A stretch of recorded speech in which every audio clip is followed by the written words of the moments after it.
Hello Libra, Sun, Moon, Rising, and Venus signs. Kamusta kayo? Sana po nasa mabuti kayong kalagayan. Welcome back po sa Star Tarot. Kung bago kayo dito, welcome din kayo. Thank you for your support. I truly appreciate it. God bless you all. Libra, paunang mensahe ninyo Libra, napakaganda. Fruits of labor. Sabi dito, it's time to reap the fruits of your labor and become rich. Ayan, so panahon na para umani kayo ng inyong yung bunga ng inyong pagsisikap, ng bunga ng inyong pagtatrabaho at lahat, pagtsatsaga.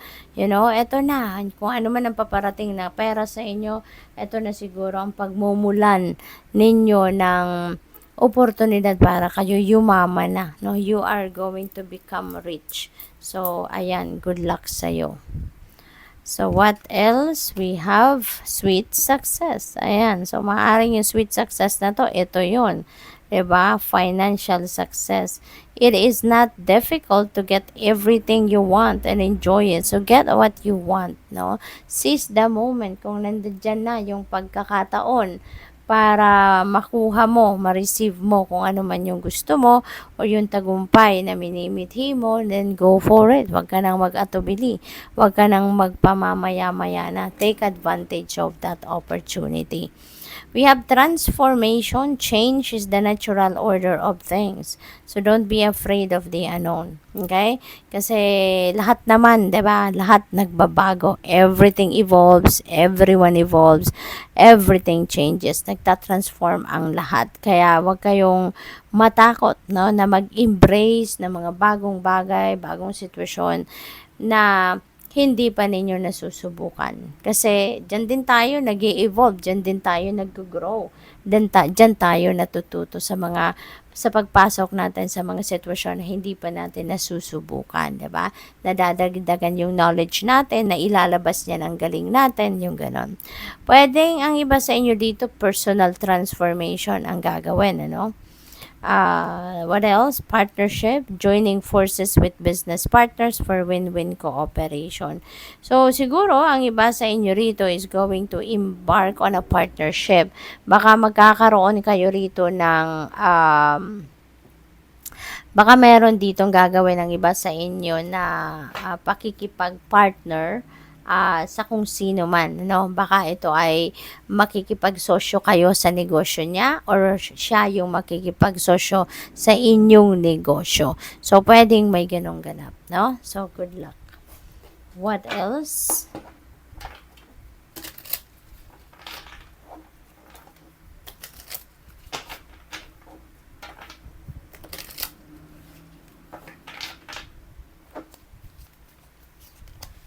We have Hanged Man. Ayan. So, yung Hanged Man na to, this is a stagnant energy, no?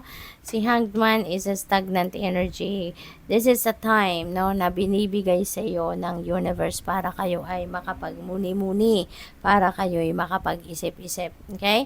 Kaya, parang may mga delays muna, may mga delays, may mga blockages muna along your path para nang sa gayon makapagpahinga muna kayo. Para nang sa ganon, tumigil muna kayo sa pag-e-effort, tumigil muna kayo sa pagtatrabaho, yung ganon ba. Okay? So, yun ang ganap dito kay Hangman. Kaya, maari kasi, 'di ba? Baka na-stress na kayo, 'di ba? May fruits of labor dito, may sweet success, ibig sabihin, ang dami niyo ng effort na binuhos sa kung ano man ang inyong ginagawa. Kaya nga nakarating na kayo rito sa puntong magtatagumpay na kayo. Kaya, it's about time na to reflect on things, 'di ba? What you have done already. Meron pa ba kayong gustong marating? Meron pa ba kayong mga goals na hindi pa naaabot, 'di ba? Yung mga ganun ba? So, what else? We have King of Pentacles. Wow. So, siguro yung success na yan, 'di ba? Ito na yon. Siguro nandun na kayo sa tugatog ng inyong tagumpay pagdating sa inyong money, career, and finances. 'Di ba? So, kaya siguro talaga kailangan nyo muna na magpahinga, mag-replenish din ang lost energy ninyo para makapag-focus na kayo sa mga susunod pa ninyong gagawin. Kasi nandito na si King of Pentacles, ibig sabihin dito na nasa tugatog na kayo ng tagumpay, no? Pagdating sa inyong money, career, and finances. So, siguro narating nyo na yung yung klase ng negosyo ninyo na booming na, sumisipa na.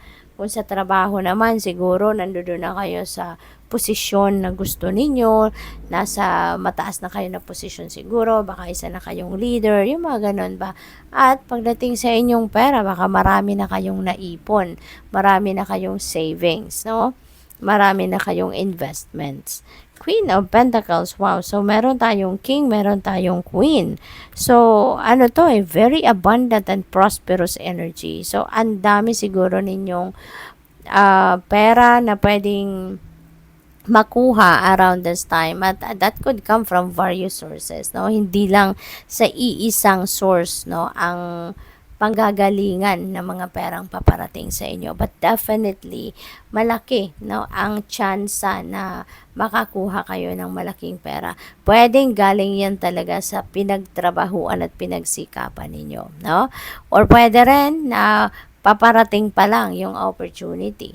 Baka yung opportunity para mamuhay kayo bilang katulad ni King of Pentacles at katulad ni Queen of Pentacles na masagana pagdating sa pera, maaaring ito kakatok pa lang sa inyo. So, pwedeng ganun din ang ganap for some of you. Pwede rin na balance ang hinihingi nito sa'yo. No, since we have King and Queen, pwedeng this is asking you to bring the balance back in your life. Kailangan ninyong balansehin ang lahat, magkaroon kayo ng oras sa lahat ng areas of life ninyo, no?